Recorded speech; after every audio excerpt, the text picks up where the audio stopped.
Currently, Karma says this. Sa elasa tirivi. But back before the rework, Karma said, Sa elasa teravi. Thanks for watching. Okay, but actually, keeping the exact same ultimate line isn't the only thing that was pretty faithful about the Karma rework. But just how faithful was the first ever large-scale VGU in League of Legends, the rework of Karma? It was all the way back in early Season 3, so just how much has Riot's approach to reworks changed since then? But what was Old Karma? Well, for a start, she was the first big rework for a reason, as if there was one thing Old Karma was known for, it was being the least popular champion in the game. No one really played her, no one knew what she did, and this caused the few players that did play her to find the element of surprise quite entertaining. But let's actually start talking about what Old Karma was. As with her current form, Karma had her ultimate at level 1. Her old mantra could store 2 charges, which each could empower one of her basic abilities. Before those though, her passive was Inner Flame. This ability granted ability power for every 1% missing health. This was extremely similar to the AD counterpart in Tryndamere's Q passive, and even the attack speed counterpart of Olaf's passive. Combined with some of her other abilities, this was part of what made Old Karma so bursty and deceptively tanky. Old Karma's Q was Heavenly Wave, which attacked in a fan shape to deal magic damage.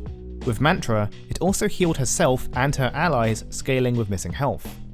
Her old W was Spirit Bond, creating a tether between her and her target ally or enemy for up to 5 seconds. Karma and her allies would gain move speed from the ability, whereas enemies would take magic damage and be slowed. These effects and damage would also be applied to anyone who passes through the tether. The Mantra bonus doubles the speed or slow applied. Karma's old E was Soul Shield, which was as simple as a shield can be, just shielding an ally for 5 seconds. However, the Mantra version overloaded with energy, dealing magic damage around the target. With an 80% AP ratio, the Mantra E actually did more damage than the Q could. Old Karma's identity was simple but iconic. The absolute power she could display at low health mixed with her sudden burst healing and shielding was staggering, if a bit one note. Her W sounds more useful in retrospect, but I remember thinking it was utterly useless back then. Merely using it to catch up or escape was actually enough, though outside of support you were very unlikely to use the Mantra empowered W ability.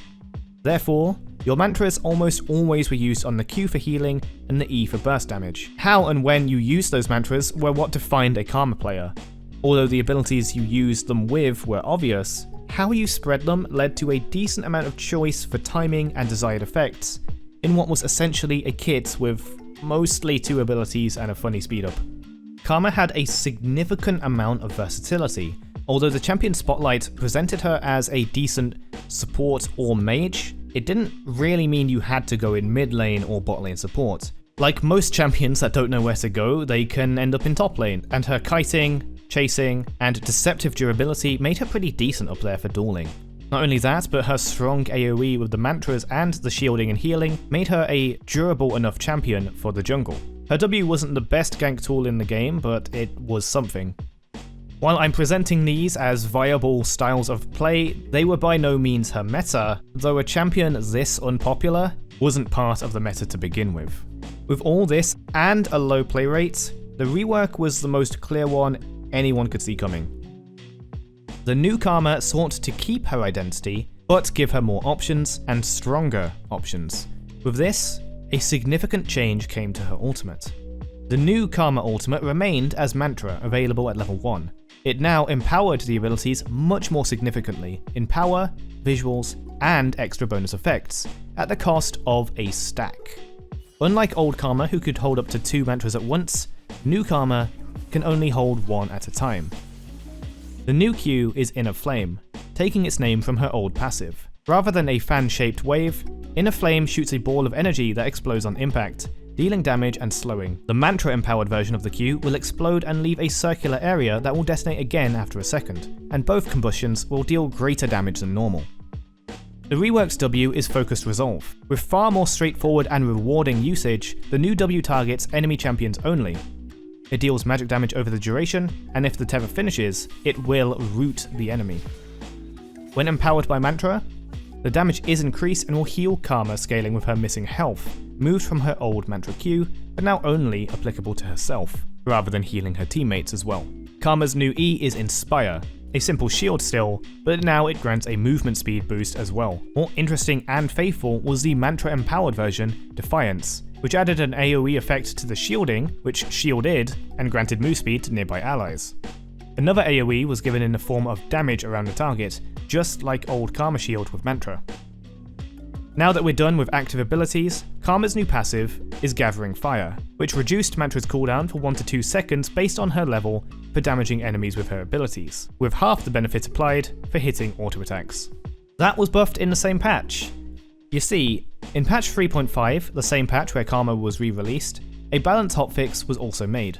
Her passive was buffed to reduce her Mantra's cooldown by 2 seconds rather than needing to scale with level, and therefore, always 1 second for auto attack hits. Inner Flame's detonation area of effect was moved from the point of impact to the center of the target. W was nerfed to no longer apply her passive cooldown reduction per tick, and instead just on cast, and both E's had their move speed and shield AoE changed. And that's still quite a far cry from what we have today, but let's not jump ahead just yet.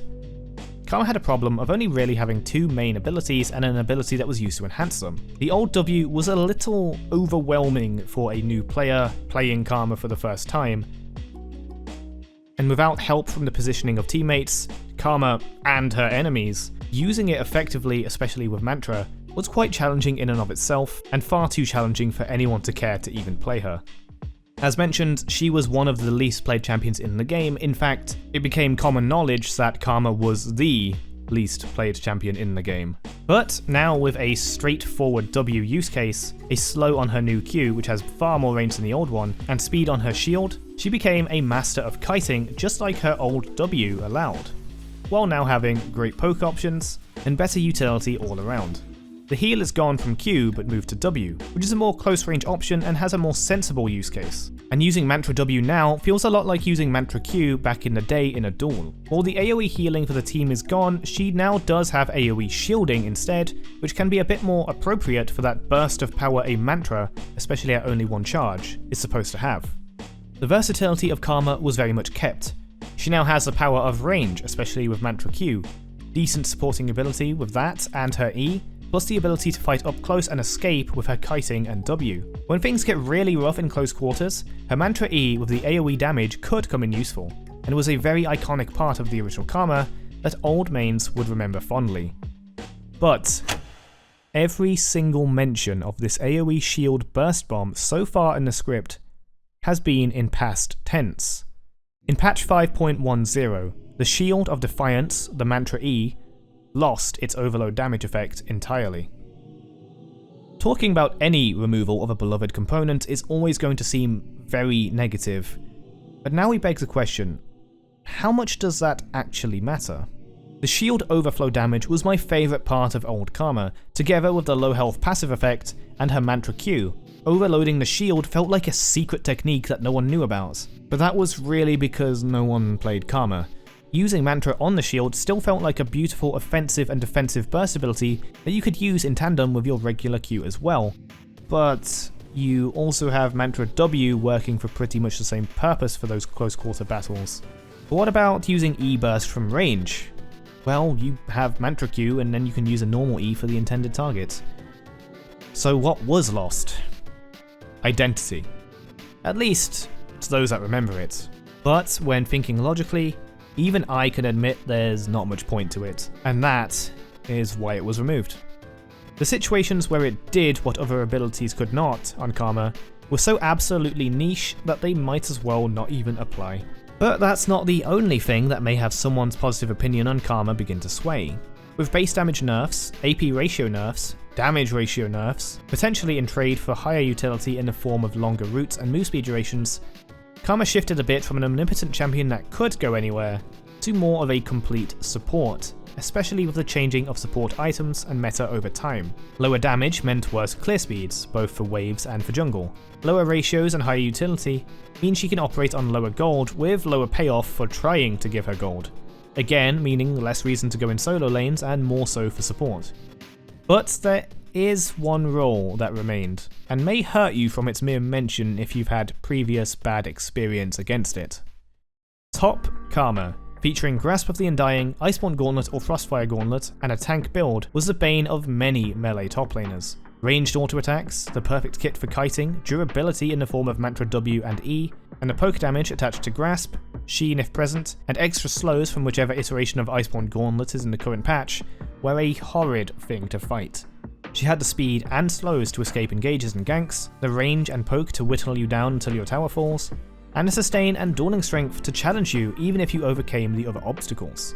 That and her now high utility and low reliance on gold means she's gonna provide a good few perks to her team later in the game. Perhaps not the Giga Chad Juggernaut or tank other top laners can be, but if they've already lost the will to carry on since laning phase, maybe it doesn't matter. My opinion of Karma remained positive through her rework process. I enjoyed the old one and continued to enjoy playing her post-rework with the traditional Karma skin in the weird ways I used to play the old one, like jungle. It was a faithful reimagining of Karma while bringing her power and versatility up, to the point of keeping her E overload, to which is debatable if it was necessary at all. Changes to her over time weakened one of her core traits for me, and that was versatility. It's not that she won't work, but she won't work nearly as well as I may remember. And I must admit, no matter what logic is thrown at me, I still miss the E's overload mantra burst.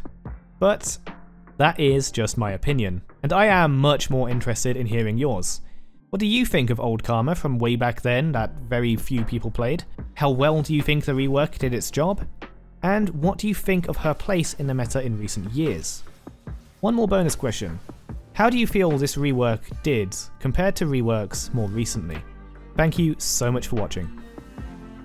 Shoutouts to the channel members OKJ, Nashborn, Awesome Tioda, Light, AJG Beat 91, War Squid, Genocide, Ultimate Ground, Kayle, Boblax, Luxus, My Dad, Unknown22, and N Era for supporting the channel. Thank you again. While I've still got your attention, I've been streaming almost every day over on our Twitch channel, which you can find a link to below.